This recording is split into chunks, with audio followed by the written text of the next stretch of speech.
अभी हमारे साथ उपस्थित हैं सुमन सौरभ सर उर्फ राहुल सर। ये नटराज कोचिंग संस्थान के डायरेक्टर भी हैं और आलोक भारतीय शिक्षण संस्थान के एक सम्मानित शिक्षक भी हैं। आज हम इनसे बात करेंगे मैट्रिक के परीक्षा देने वाले छात्रों के संबंध में, जो इस वर्ष 2024 में मैट्रिक की परीक्षा देने वाले हैं, उनके संबंध में। जी सर, आपका पहले स्वागत है। जी नमस्कार। आपसे हम अपने इस भारत के भविष्य के बारे में, जो बच्चे अभी मैट्रिक की परीक्षा दे रहे हैं, उनके लिए दो शब्द चाहेंगे और थोड़ा समय चाहेंगे।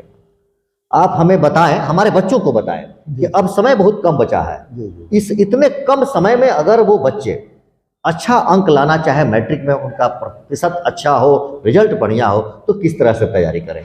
सबसे पहले सभी विद्यार्थियों को मेरा प्यार भरा नमस्कार।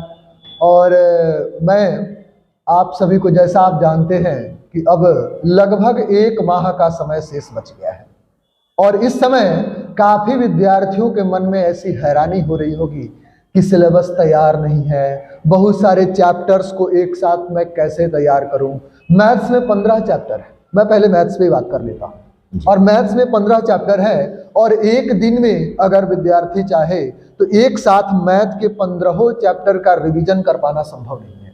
इसके लिए उन्हें यह करना होगा कि कम से कम बिहार बोर्ड के द्वारा जो जारी किया गया जो मॉडल पेपर है, उस मॉडल पेपर का प्रतिदिन एक मॉडल पेपर बनाएं, जिससे जो मॉडल क्वेश्चन है उस मॉडल क्वेश्चन के बारे में उनको जानकारी मिलेगी और एक मॉडल पेपर बना करके और अपने उत्तर की मूल्यांकन करें। मूल्यांकन करने के बाद पता चलेगा कि कौन सा पोर्शन हमारा कमजोर है, कौन सा पोर्शन ये वीक हो रहा है, उस पे आप स्पेशली बुक निकाल करके, अपना फेयर निकाल करके, अपने नोट्स को निकाल करके और उसको बनाइए।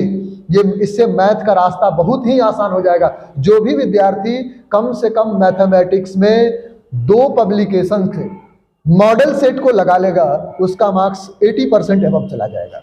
अब मैथ को छोड़कर और आते हैं सोशल साइंस, विज्ञान, हिंदी वगैरह पर, उसके लिए कैसे तैयारी करें? सभी विषयों के बस एक ही मूल मंत्र है कि ऑब्जेक्टिव प्रश्नों को ध्यान से देखें। विगत जो मासिक एग्जाम हुआ है, मंथली टेस्ट, उस मंथली टेस्ट के क्वेश्चंस को देखें और जो बिहार बोर्ड के द्वारा जो मॉडल पेपर जारी किया गया है उसके फॉर्मेट को समझें।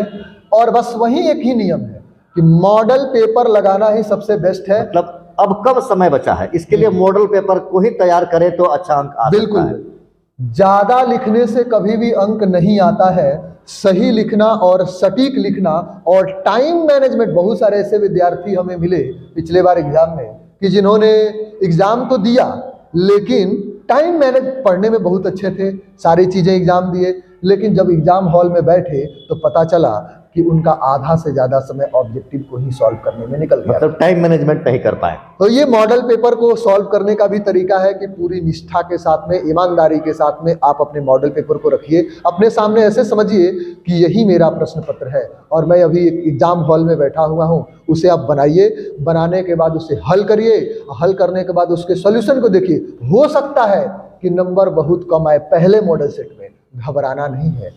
जो पहला मॉडल सेट है उसमें जो जो क्वेश्चन आपसे छूट गया, उन्हीं प्रश्नों को फिर दोबारा देखिए, याद करें। दूसरे मॉडल पेपर की तरफ नहीं जाना है, कल हो करके फिर जा करके दूसरे मॉडल पेपर को देखिए, उसमें से अधिकतर प्रश्न पहले वाले मॉडल पेपर में रहेंगे और उससे बच्चों के जो भविष्य है वो सुरक्षित रहेगा।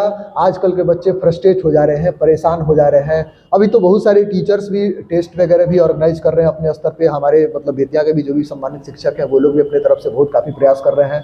पिछले बार भी बेतिया का रिजल्ट बहुत अच्छा भी रहा ये सब चीज़ों को लेकर के। लेकिन बच्चों को मैं यही सलाह देना चाहूँगा कि मॉडल पेपर एक दिन में 5 model paper, science, social science, Hindi, Sanskrit या उर्दू और फिर मैथमेटिक्स, ये 5 मॉडल पेपर को प्रतिदिन बनाइए।